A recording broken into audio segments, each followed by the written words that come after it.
Hi, this is Demo 2. So now that we've created our database and we've copied it into our application, the next thing we need to do is add it as a file to the application. I've already done this, and we can see it showing up in our outline over here as parts.sql. But just to review, let's show you how to do that. We go to File, and then Add Files to Parts Room, and then we would find the file over here, and the file is called parts.sql, and click on it, and then make sure that the checkbox Copy Items into Destination Groups folder, if needed, is checked. This is important if you're copying it from some other location. Generally speaking, we want this checkbox to be selected unless you're doing something really different. But normally, we always want this destination checkbox to be selected. Also, if it doesn't select the parts room target, we want to make sure that this checkbox is selected as well. And then we would click Add. And as I've already done this, it would show up right here under Parts Room. We can, of course, move this anywhere we want. We could move it to supporting files or even into our model. But at this point, the parts.sql file is located in the application's main bundle. The next thing we need to do is copy it into the Documents directory. Now, if we keep it in the bundle, it will be read-only because we can't write to a file in an application's main bundle. If we wanted it to be read-only for some application, it would be fine to keep in the bundle. But we want to be able to both read and write to this database, so we need to get it into some writable location on the device. And typically, we just copy it into the Documents directory. For this version of the application, I've created a new class that we're going to use from here on out to actually get to the database as our model. So that class is named Parts Model, and here it is. We can see that this is an NSObject subclass, and all I have right now is a little test function that I want to be able to run to make sure our model gets instantiated correctly. And if I look at partsmodel.m, I can see that I've overridden the initializer. So this is very typical.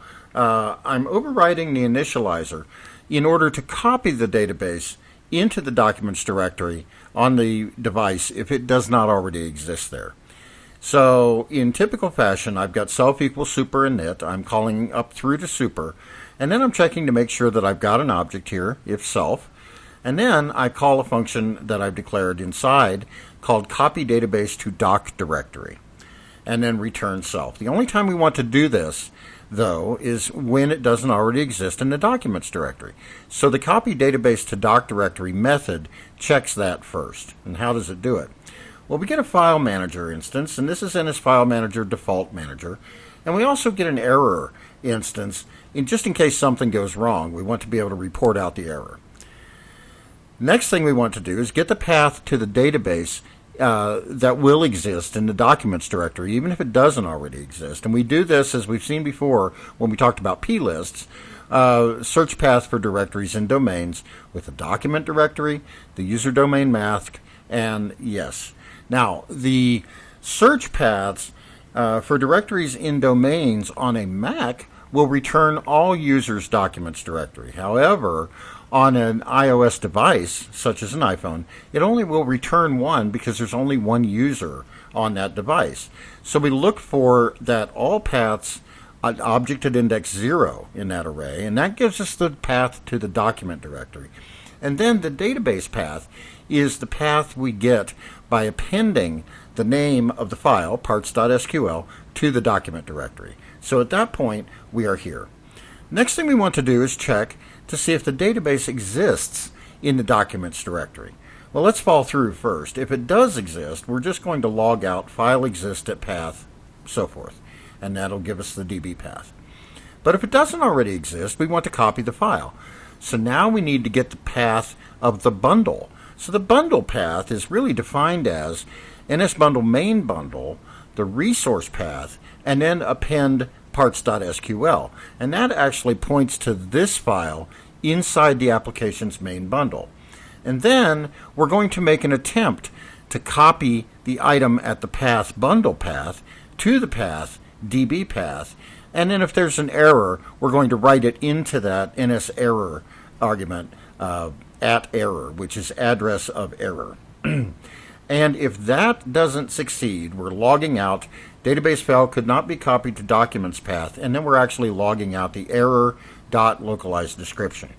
So depending on their localization settings on the device, if it's in English, let's say, they're going to get an English definition of the description and so forth.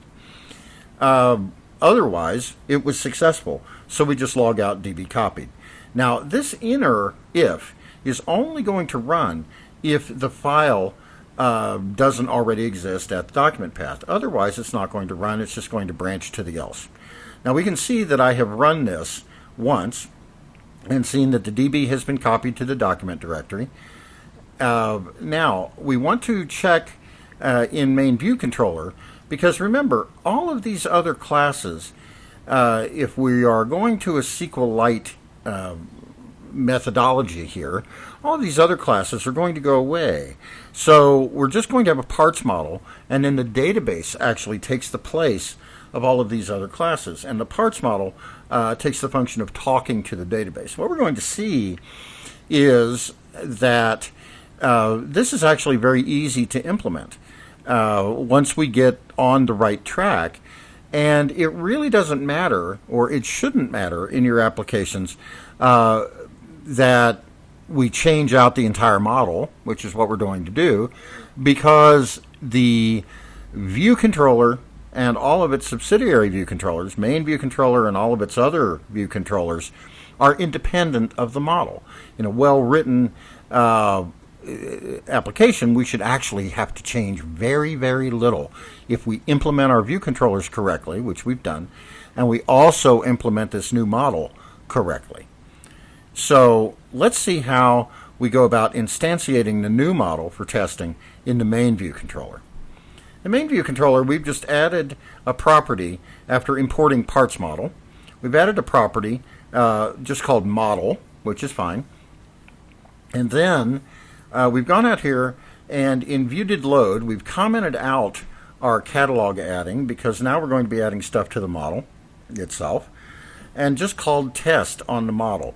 And the reason we have this test method, we'll look at that in a moment, it's really very simple. It could be empty. The reason we really just have this test method is to get the model to call its getter. So if we say self.model and then call the test method on top of that, what we're actually doing is getting the model and then passing the test message to it. So by doing it this way, we're actually forcing the getter to run. Well, why do we want to force the getter to run? Because we lazily instantiate the model by overriding its getter. So that test method, which is really unimportant, but the test method just says this is the parts model. We can see that I've already run this, and we get DB copied. This is the parts model. So now when we run it again, the DB copy won't function because it's already been copied. So let's go ahead and do that, and we'll see the other file exists at path. And it says file exists at path, users, ebook, library, application support, iPhone simulator, 6.1, applications, there's the GUID, documents, parts.sql. So that's our path.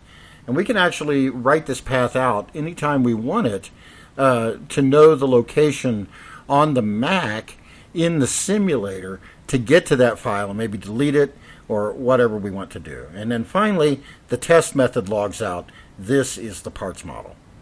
Okay, so this is how to get the database once we have it declared or created in the SQLite 3 utility into an application.